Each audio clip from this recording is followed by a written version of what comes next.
3 jars were sitting on the kitchen table. Spend, save, give. And I thought it was a lovely idea, right up until his mother saw which jar he chose. He had $10. He put 2 into save, 1 into give, and 7 into spend.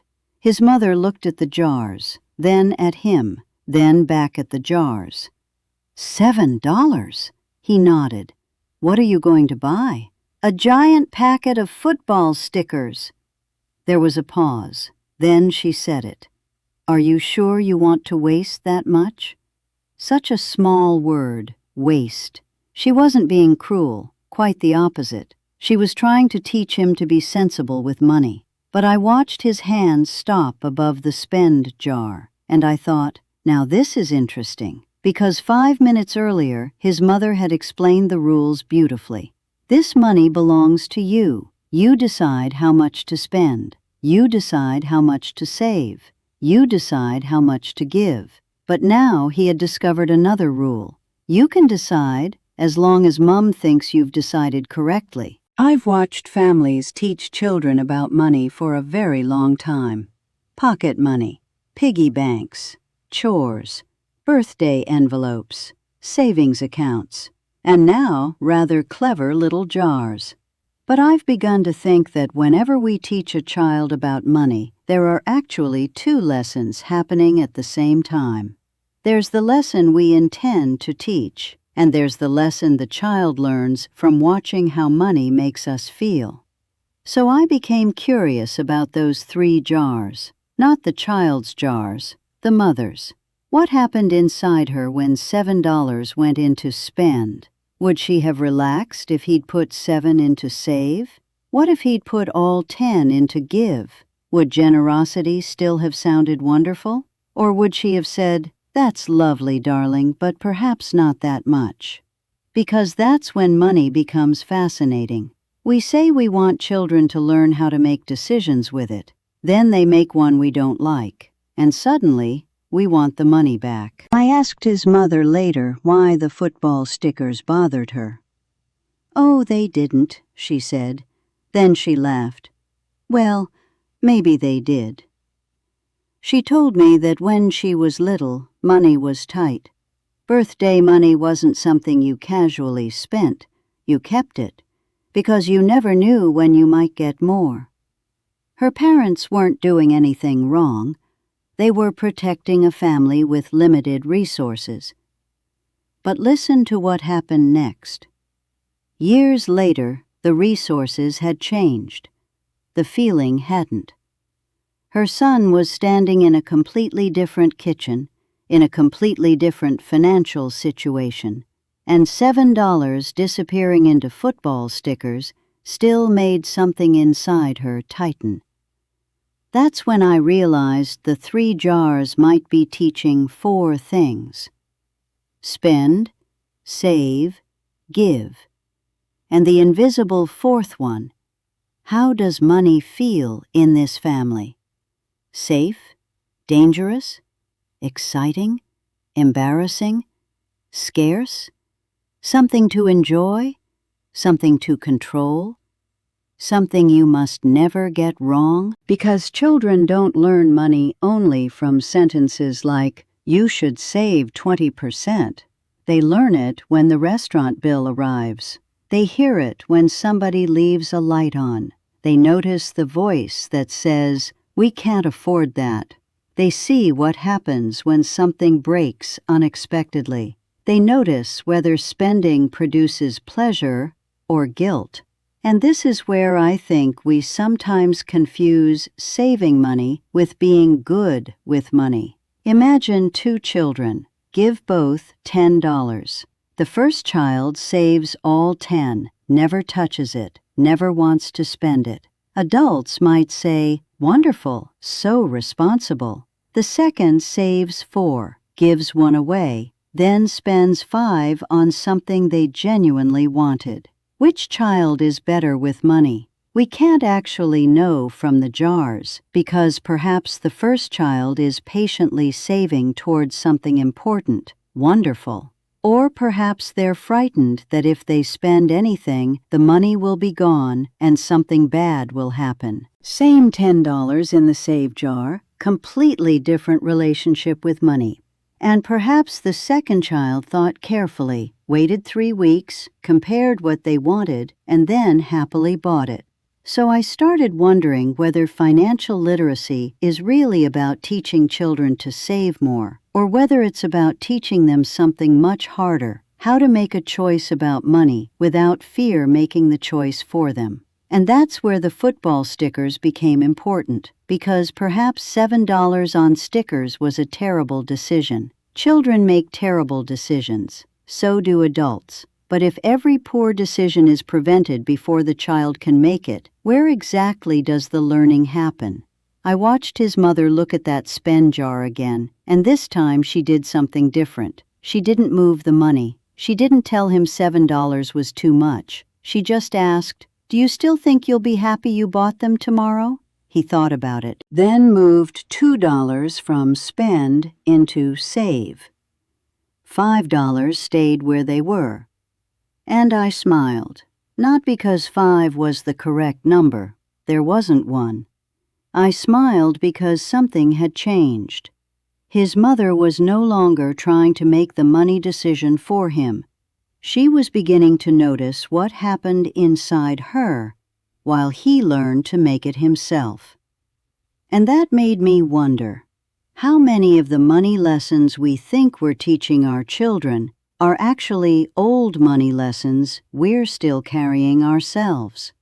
And perhaps that is why teaching children about money can become so uncomfortable, because sooner or later they make a choice we wouldn't make.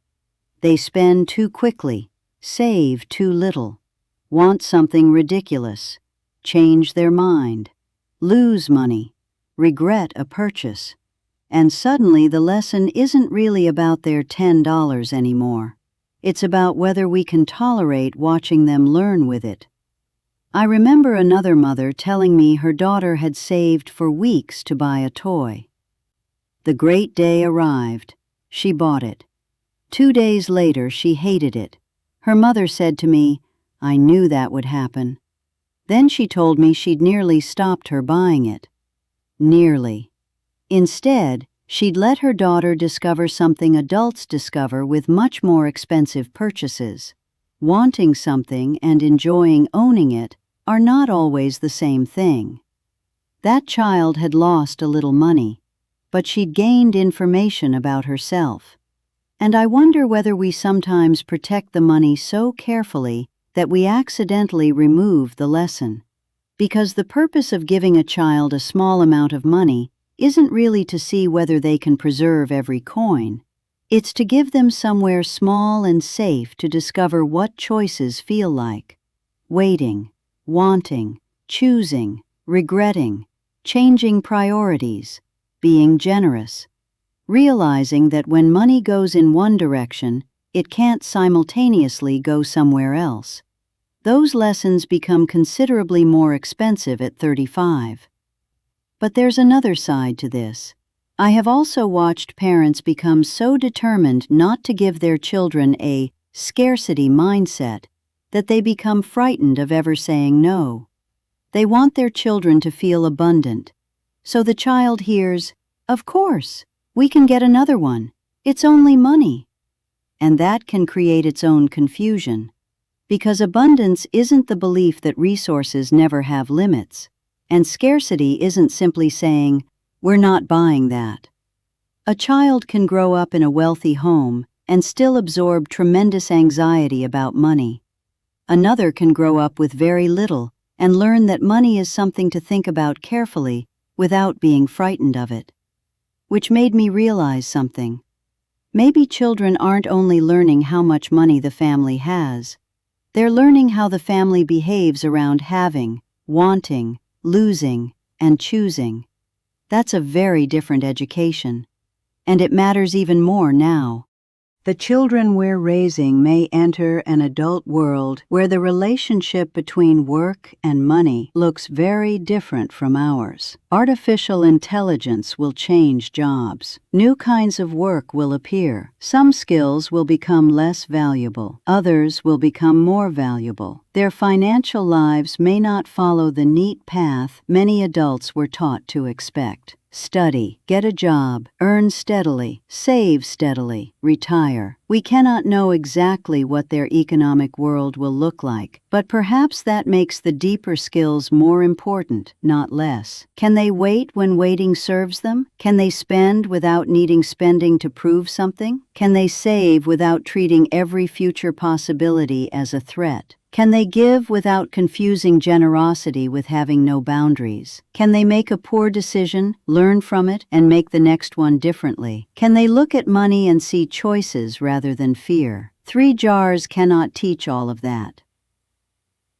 But they can reveal where the learning might begin, and sometimes who needs to do some of the learning. Because eventually I asked that mother with the football stickers one more question. "What would you have put in the jars?" She laughed. "All 10 into save." Then she became quiet. My parents would have been proud of me. There it was. Not a budgeting rule, a memory. Saving had become connected to something much bigger than money: approval, safety, being sensible, being good. And now, without meaning to, she was standing beside her son, waiting to feel that same reassurance from his jar. That's why I think the most interesting moment in the 3-jar system happens after the child chooses. Before correcting them, notice yourself. Which jar makes you relax? Which one makes you nervous? Which choice makes you want to interfere? Which amount suddenly feels irresponsible? Not because every reaction is wrong. Parents still have to parent. Children still need boundaries. Money still has consequences.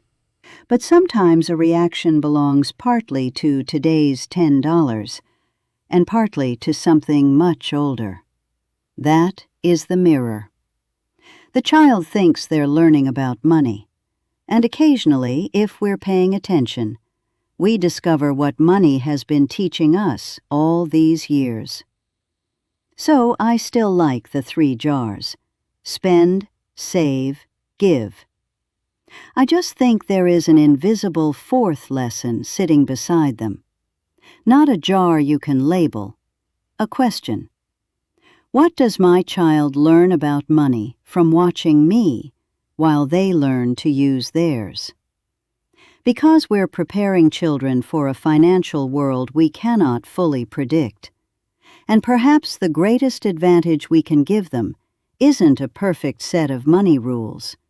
It's the ability to think about money without automatically inheriting every fear, reflex, and definition of responsible that came before them. The jars can hold the coins, but the harder question is, what are we putting into the child?